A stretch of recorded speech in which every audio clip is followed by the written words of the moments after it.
Aleluia, Pai. Santo, santo, santo, santo é o teu nome, ó Deus. Aleluia, Senhor. Espírito Santo de Deus.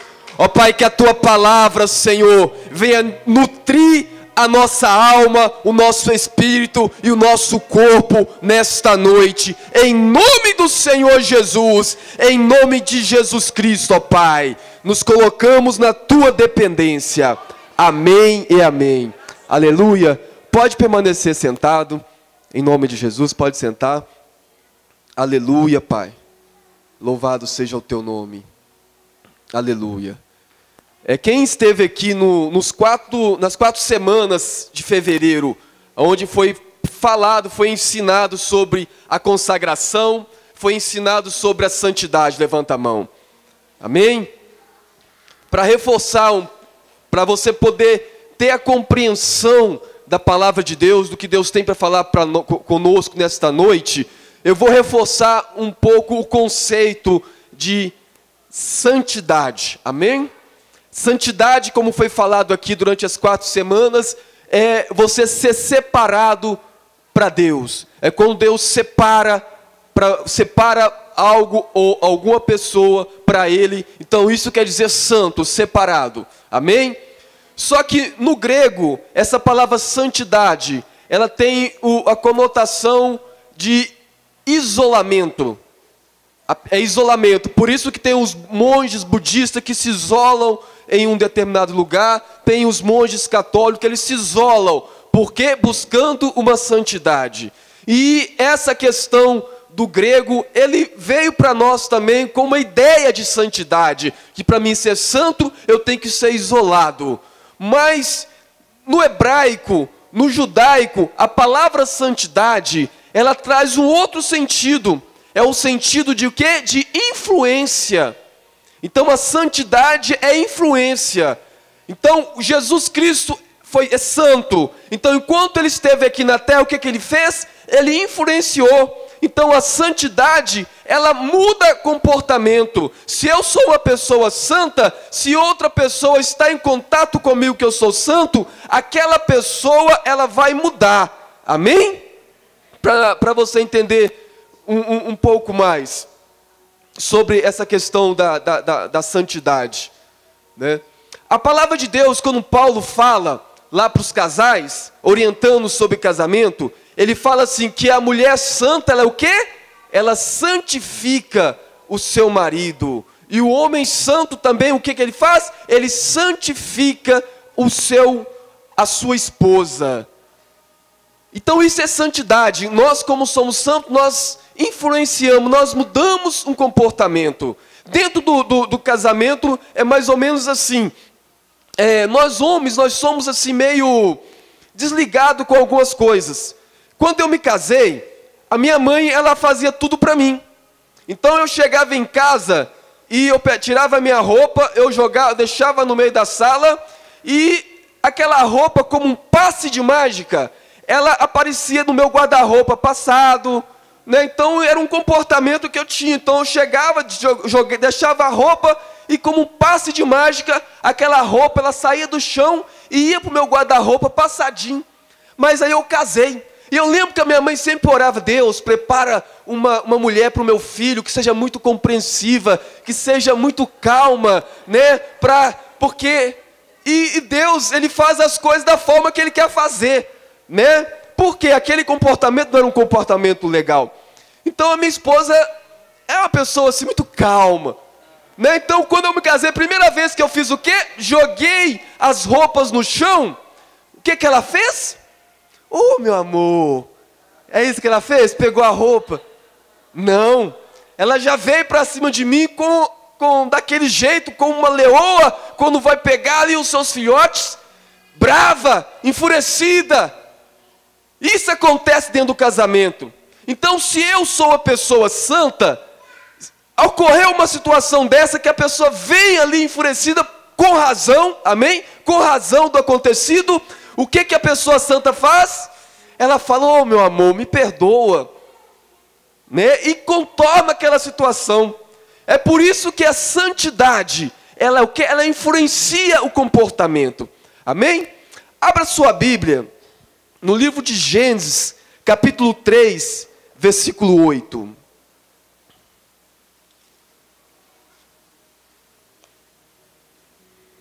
Gênesis é o primeiro livro aí da Bíblia, fácil de achar.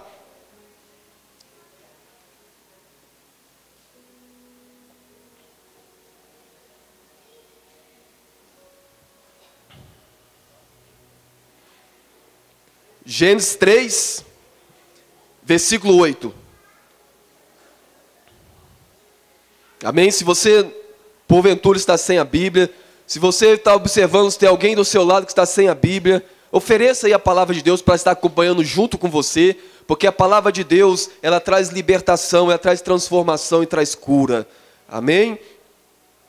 Assim diz a palavra de Deus. Então, ouvindo a voz do Senhor Deus, que passeava no jardim pela viração do dia, esconderam-se o homem e a sua mulher da presença de Deus, entre as árvores do jardim. Repita comigo: o homem e a mulher escondeu de Deus. Amém? Pode assentar no seu lugar em nome do Senhor Jesus. Se pudesse colocar um tema nesta mensagem, o tema seria o seguinte: o meu lar é um lugar sagrado. Repita comigo: o meu lar é um lugar sagrado. Amém? Essa questão do lar ser um lugar sagrado, eu trago comigo desde a minha infância. Porque a minha mãe, há 30 anos atrás, o mercado de trabalho ainda não estava aberto para as mulheres. Então as mulheres eram praticamente 100% dependentes dos homens. E a minha mãe, pelos motivos dela, ela decidiu deixar o meu pai. Nós morávamos no Rio de Janeiro e viemos para BH. E ela nunca tinha trabalhado. Então o único lugar que nós encontramos, lugar que ela poderia nos criar, que ela poderia pagar, foi numa vila aqui onde era o metrô. Existia uma vila enorme, grande. Quem é antigo, cresceu aqui no bairro do Dourado, conhece, sabe da história. E nós crescemos ali num cômodo. E aquele lugar era um lugar assim, diferente daquele lugar que nós estávamos acostumados. Era uma promiscuidade, era muito palavrão, era coisas que nós não estávamos acostumados, era um mundo diferente. E a minha mãe chegou e falou para nós: nós estamos morando aqui neste lugar, mas nós não pertencemos a este lugar. Então aqui dentro desta casa, esta casa, você pode, lá fora eu sei que eu não tenho controle sobre a vida de vocês, mas aqui dentro desta casa, aqui eu não aceito nenhum palavrão e nenhum gesto, algo que venha ser compreendido como tal. Então a criança, ela tem a sua convivência ali com os colegas e acaba repetindo aquilo que ouve.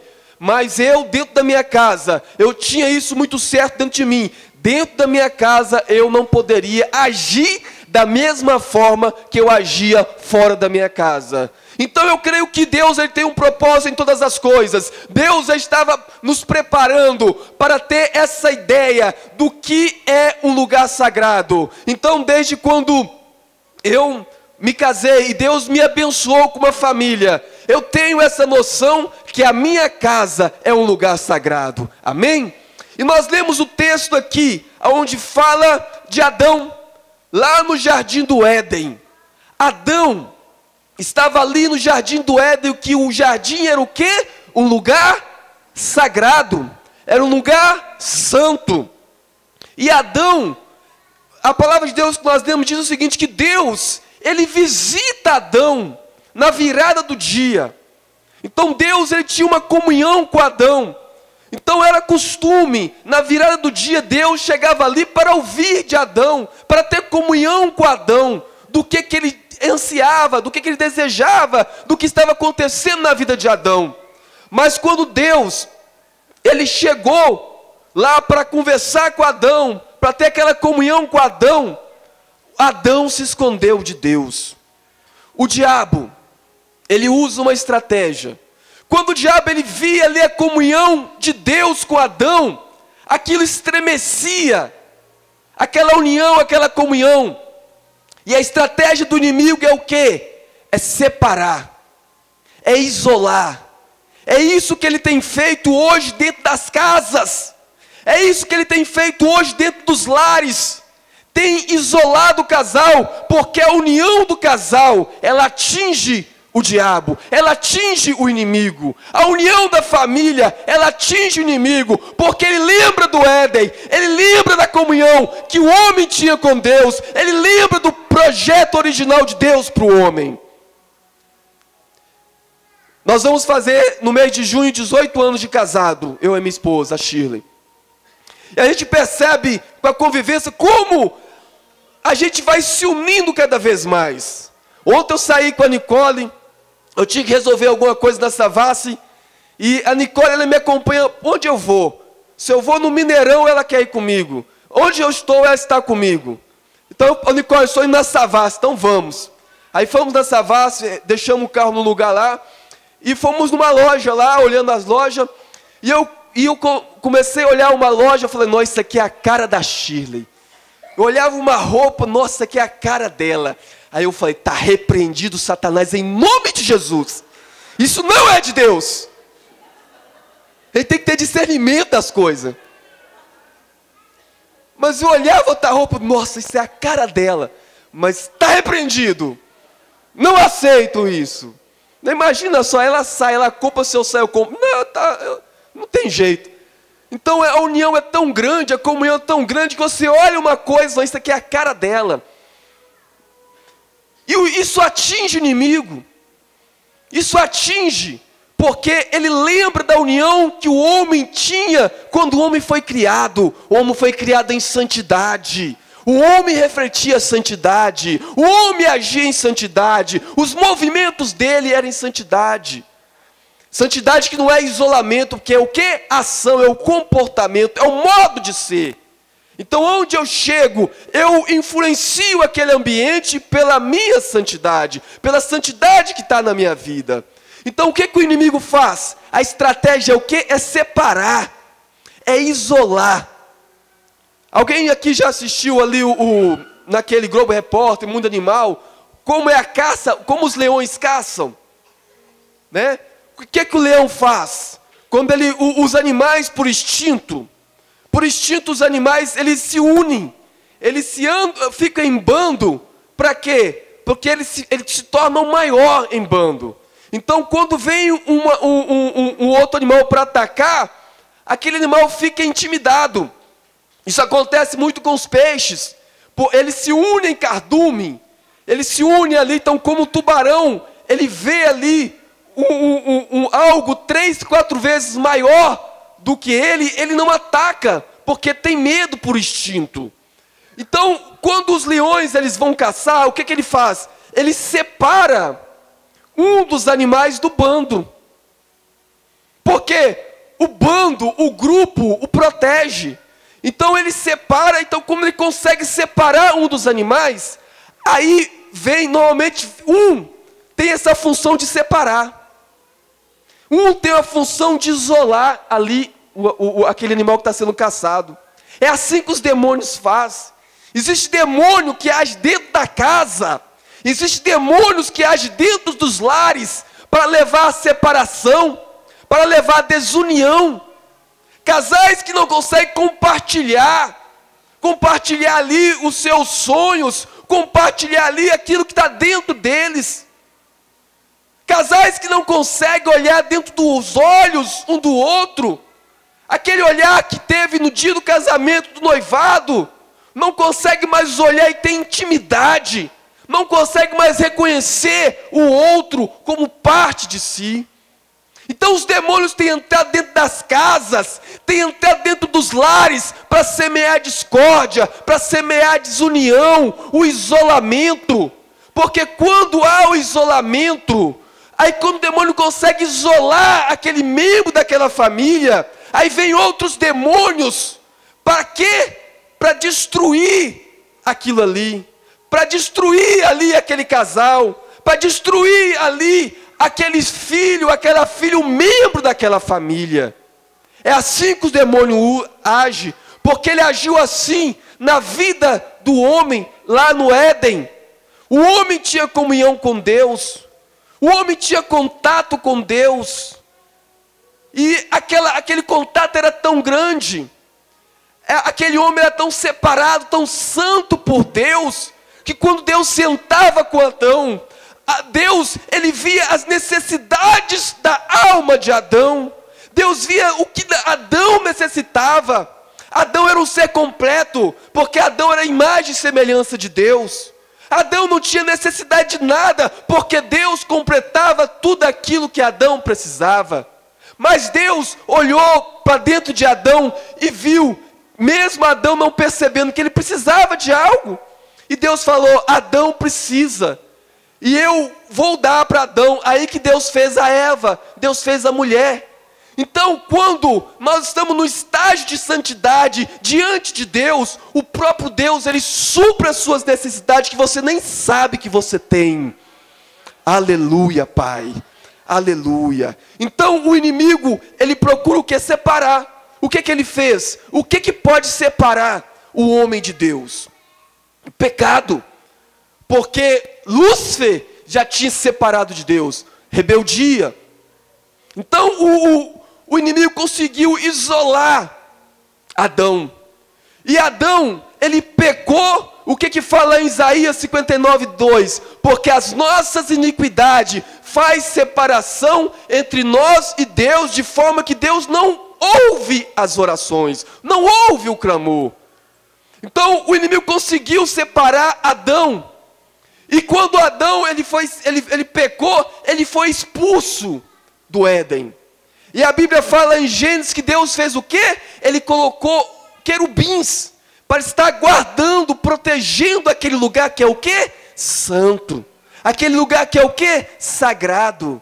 Então os anjos de Deus protegem o que é santo. Os anjos de Deus protegem o que é sagrado. Existem anjos com essa função para proteger. Então, se o meu lar é um lugar santo, aleluia. Se o meu lar é um lugar sagrado, aleluia. Deus, ele coloca anjos ali para proteger o que é dele. Porque é santo. Sede santos, porque eu sou santo. Aleluia. A santidade não vem do homem, ela vem de Deus. Isso é muito forte. Como eu tenho a noção que o meu lar é sagrado, eu me preparo para sair e para entrar. Eu não entro na minha casa de qualquer jeito. E eu também não saio de qualquer forma. Porque eu estou num lugar sagrado. Eu estou ali no lugar onde há proteção de Deus. Essa semana eu estava saindo para cá, saindo para trabalhar. E o Adriano colocou lá na minha casa um controle que eu acendo o farol e o portão abre, eu acendo o farol e o portão fecha, como um passe de mágica. E eu sento no carro e ali eu tenho o meu momento de intimidade com Deus antes de sair de casa. E eu me senti, eu falei de manhã, como Batman na Batcaverna. Como estava se preparando para sair dali da Batcaverna, que é um lugar protegido, para combater o mal, porque lá fora o mal age. E eu falando: Deus, eu estou saindo da minha casa, eu estou saindo do meu lar, coloca os teus anjos em volta de mim, me protegendo, me guardando, toma nas tuas mãos tudo aquilo que eu falar, toma nas tuas mãos tudo aquilo que eu ouvir. Senhor, direciona as minhas ações, direciona, Senhor, as minhas reações. Porque eu estava saindo do lugar sagrado. E quando eu volto para casa, antes de chegar no quarteirão, eu já começo a orar, e eu falo: Deus, tudo aquilo que porventura me atormentou durante o dia, que não faz parte daquele ambiente, que fique do lado de fora. Tudo aquilo relacionado ao trabalho, a qualquer coisa externa, que fica do lado de fora. Porque o nosso lar é um lugar sagrado, amado. Então o inimigo, ele usa dessa estratégia do que? De separar. Então lá em casa eu tenho a Laurinha, que vai fazer 4 anos agora em abril. E eu tenho a Nicole, que tem 15 anos, vai fazer 16 anos agora em junho. Então são duas vertentes, uma criança e um adolescente. E o inimigo tem entrado nos lares de forma para quê? Para isolar o adolescente, isolar a criança. Porque a criança, a gente ensina ela de uma forma. A criança, a gente tem controle sobre a criança. Agora o adolescente não. Lá no livro, em Colossenses 3, capítulo 3, no versículo 21, o apóstolo Paulo fala o seguinte: não irriteis os vossos pais, não irriteis os vossos filhos, para que ele não perca o quê? O ânimo. Quantos adolescentes, quando chega nessa fase, não tem ânimo? Ânimo para agir, ânimo para superar as diversidades dessa época, que não é uma época fácil. Porque o pai e a mãe ainda está naquela ignorância, não sabe como falar com os filhos. Quem aqui já assistiu aquele filme Minha Mãe é uma Peça? É mais ou menos assim. Lá em casa, a minha sogra é mais ou menos aquela, foi inspirada na minha sogra. A minha mãe é uma peça. E como os filhos, eles tendem a copiar os pais, a minha esposa também, ela segue essa linha.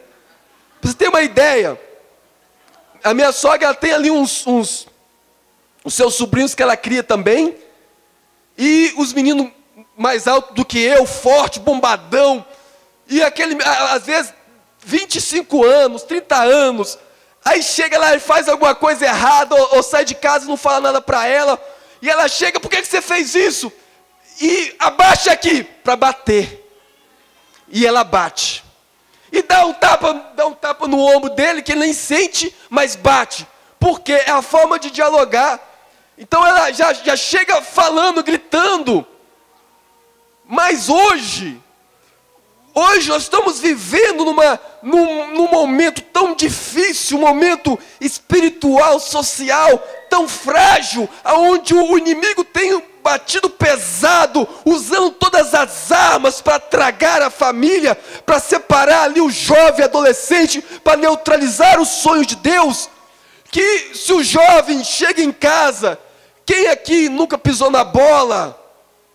Quem nunca pisou na bola? Nossos filhos pisam na bola, erram, faz coisas que não tinham que fazer, e às vezes esse filho erra por algum motivo, ou chega em casa com alguma situação, e o pai ou a mãe já vai com 7 pedras para cima dele, não ouve o que ele tem para dizer, é criticando, sempre falando em forma de crítica.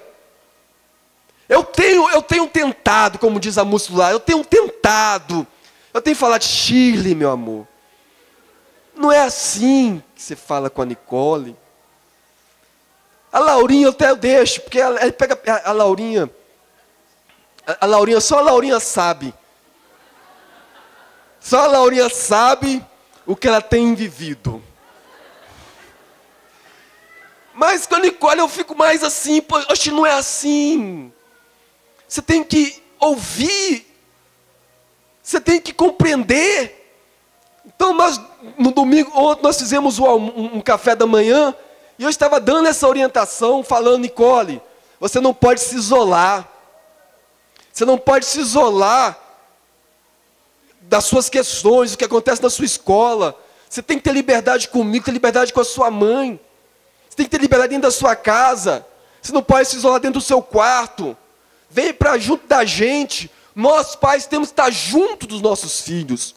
Então o inimigo, ele tem usado essa estratégia para isolar, para neutralizar. E a gente tem ouvido de todos os lados: não é fácil criar os filhos.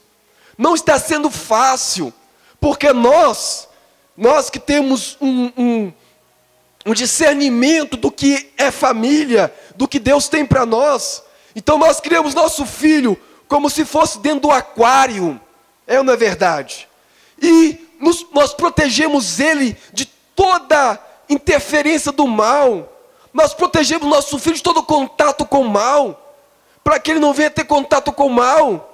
E criamos ele dentro do aquário. Mas essa criança, ela cresce, e ela não cabe mais dentro do aquário. E aquele aquário a gente não tem mais controle sobre ela. Mas a palavra de Deus, ela nos ensina que nós devemos ensinar aos nossos filhos o caminho que ela deve seguir. A Bíblia fala em Provérbios: ensina a criança o caminho que ela deve seguir, e quando ela crescer, ela não vai se desviar. Amém? Aleluia, Pai.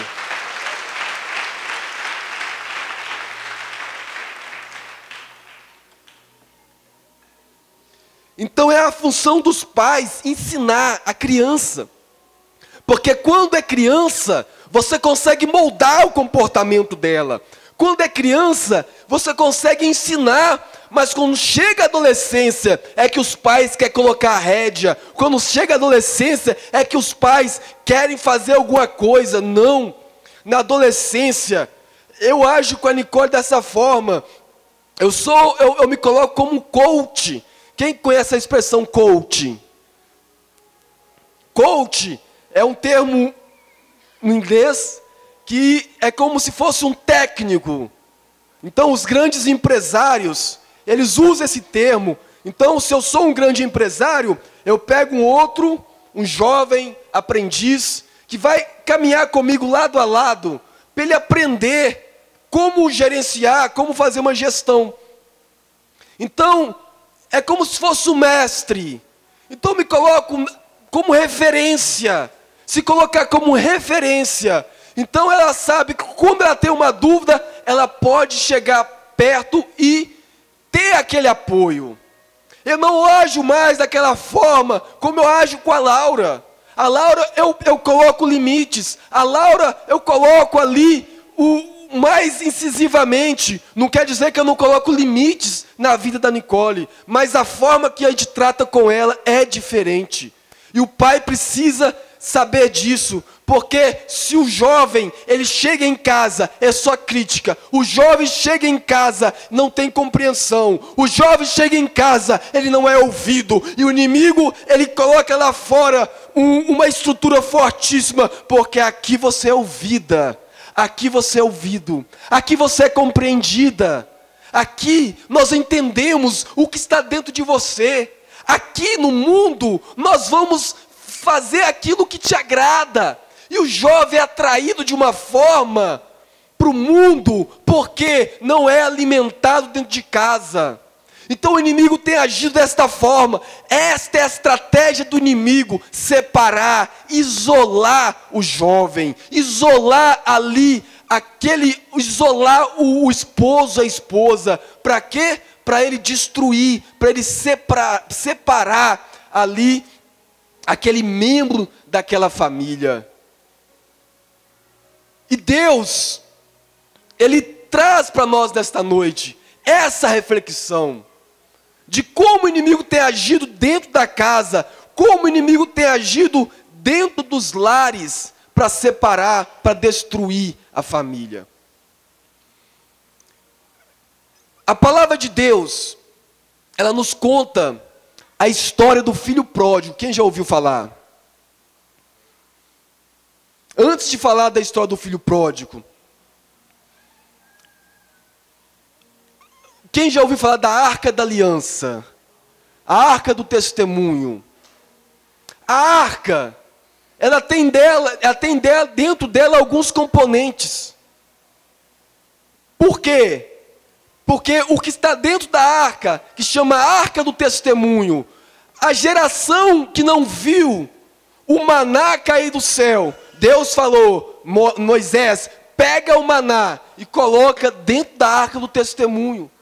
Pega a vara de Arão e coloca dentro da Arca do Testemunho. Pega as pedras que é onde Deus escreveu os mandamentos e coloca dentro da Arca do Testemunho. Então, esses utensílios, eles trazem para a geração futura o relacionamento que Deus tem com o homem. Então, quando adolescente sempre foi adolescente em todas as épocas, jovem sempre foi jovem em todas as épocas, E quando os anciões chegavam ali para falar dos feitos de Deus no povo de Israel, e eles começavam a falar, porque durante 40 anos o povo foi alimentado no deserto com o maná que vinha do céu. E o adolescente falava, mas o que é isso? O que isso quer dizer? O que é maná? Sabe o que significa maná? Maná significa, o que é isso? Porque não existia, não existe uma tradução para maná.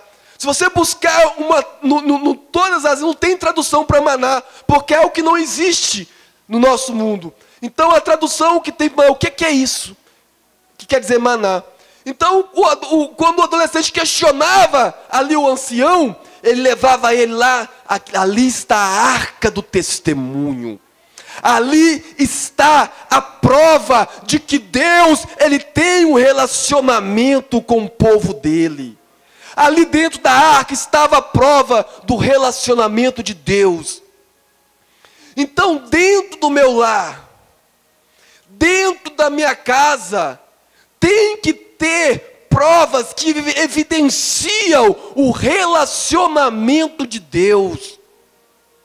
Porque quando o jovem estiver lá fora e o diabo começar a mostrar para ele tudo que tem ali para ele lá fora no mundo, ele vai ver aquilo ali, mas ele vai olhar para dentro da casa dele e ele vai ver que lá dentro da casa dele, Deus tem um relacionamento com aquela família. Lá tem a prova da existência de Deus.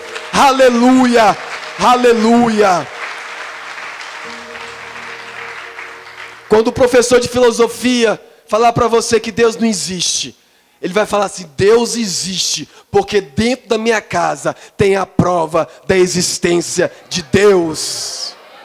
Aleluia. E o filho pródigo, ele chegou para o pai dele e falou, pai, me dá a minha herança, aquilo que me pertence. E essa atitude desse filho, feriu o coração daquele homem. Porque uma herança, você só passa uma herança quando o outro morre. É ou não é verdade?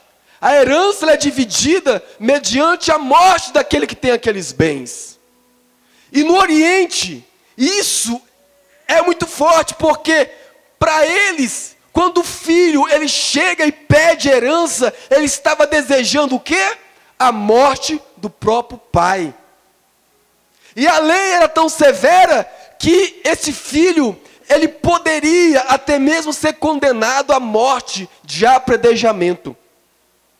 Mas esse pai, que ensinou aquela criança o caminho que ela tinha que andar, esse pai, ele tinha ali a confiança na palavra de Deus, que ele tinha ensinado, ele tinha dado exemplos. Aquele filho, ele tinha exemplos de comunhão com Deus dentro da sua casa. O que o seu filho tem aprendido na sua casa? Qual que é a referência de Deus que ele está recebendo dentro da sua casa? O seu filho, ele ora?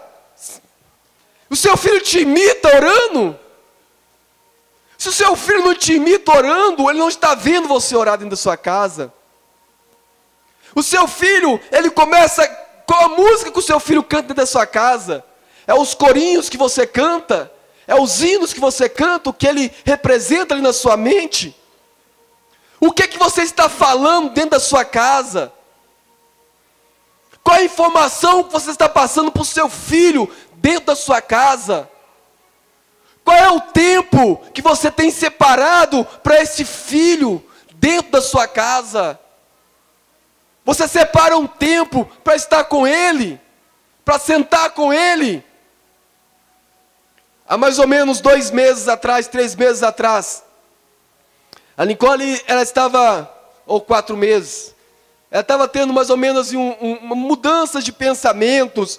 A gente conversava com ela e era muita informação vinda de cá e vinda de lá.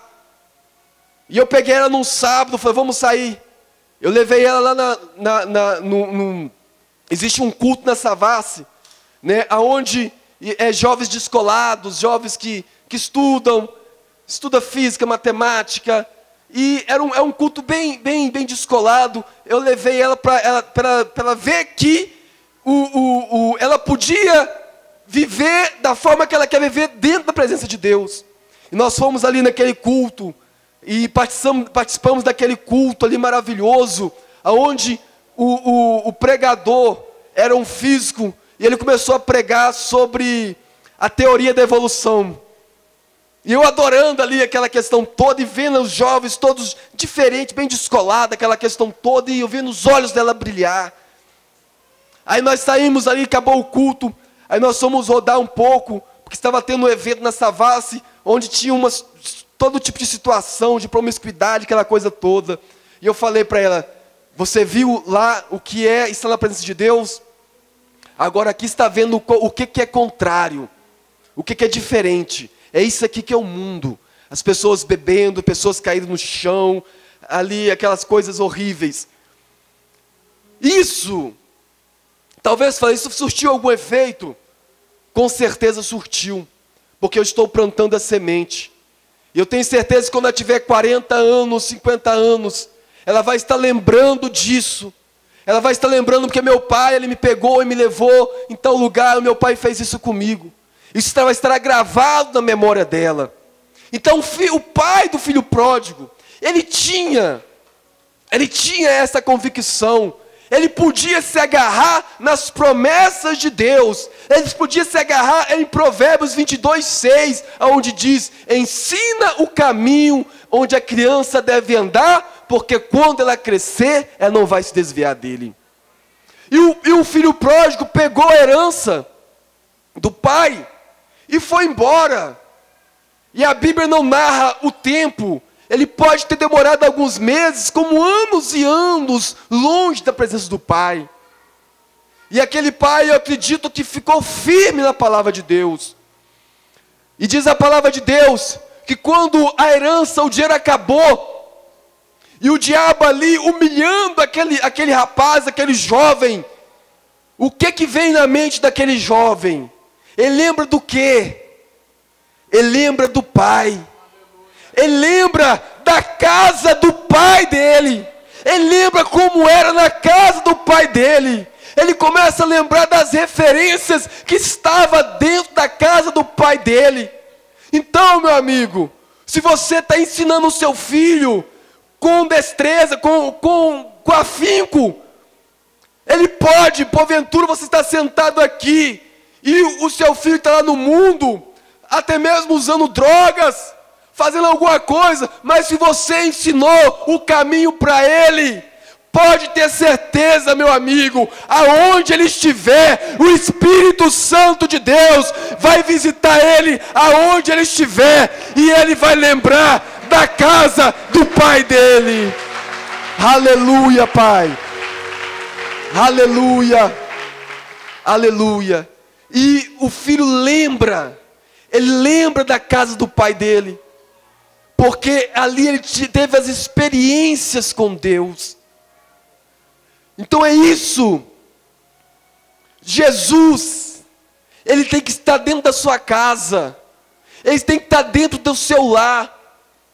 O meu lar, repete comigo, o meu lar é um lugar sagrado. Eu estou declarando, em nome de Jesus, que o meu lar é um lugar sagrado. Amém? Louva o Senhor Jesus com as suas palmas. Aleluia. Glória.